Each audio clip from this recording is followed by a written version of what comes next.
Hey guys, Chris Cardona, and I have chapter 14 on Rush Limbaugh.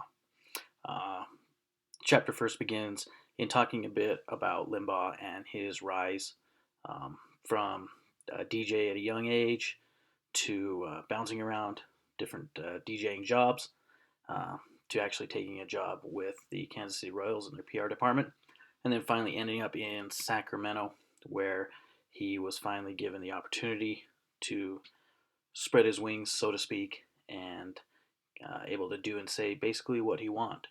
From that, he was able to grow an empire out of that, um, using conservative principles and saying a lot of things that a lot of people weren't feeling like were being expressed in the mainstream media through print media and television at the time. Just a few things. His radio show had reached to the point where about 25 million people were listening during the week.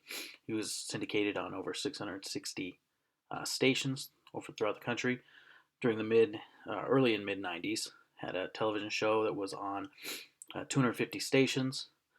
Wrote two best-selling books, and also writes the Limbaugh Letter, which has over 500,000 subscribers. So he was able to grow his media empire um, using infotainment. It's a term used in the book, and not really being a member of the media per se. Limbaugh in his shows says he's not a member of the media, um, and I think partially he does that to take a jab at the rest of the media and to use it to be able to get away with some of the things that he does say. Um, so I do want to say that I have listened to Rush before. I am a fan. I used to be a truck driver, and so a lot of time on the road, and so I did listen to him, and I did find him entertaining. I may not agree completely with all of his viewpoints, but I do find him entertaining, and think that um, if anything, he does offer up a different point of view to some things, and some things that you aren't able to hear on or see on television news or read in the newspaper. Um, the ethical tension that is raised in this chapter is that there's a ton of it.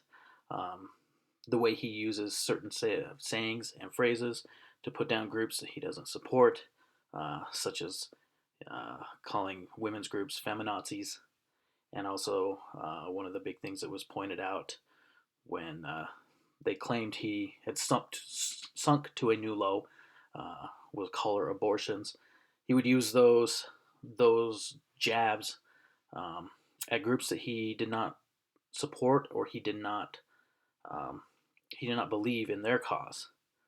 Um, and while one of the things that I think is noticeable in as far as media um, is that the media is always held to an unbiased standard, and Rush is always he's always um, he's always come out and made it exactly clear who he supports and what he supports.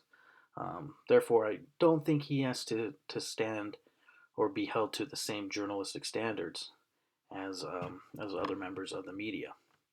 Um, I think a great contemporary link where you hear a lot of the liberals and the left leaning uh, commentators who don't like Limbaugh um, and want him shut down are also the same ones who support the Daily Show and get their information or get their entertainment from him. And of course, people who support Limbaugh don't necessarily like the Daily Show and don't necessarily get their news from it. And those who do like the Daily Show obviously don't, or more than likely don't like Rush. So I think that is a great contemporary link in showing how both sides want to play both sides, how they want, I guess, to say their cake and eat it too. Um, and also, I think I found it interesting that CBS, one of the mainstream media, tried to hire Rush at one point, as it was brought up in the book. Um, I think that just goes to show that ultimately the almighty dollar is what drives basically everything in the country. That Rush is a guy who can bring in advertisers. I think it said in the book that his ad rates started at $600 a minute and ended at $12,000 a minute. So he's a guy who can get attention, who can bring viewers and bring ratings and money your way. So I think that that's something maybe we should look into a little more in class. How much of the media is really actually influenced by the almighty dollar?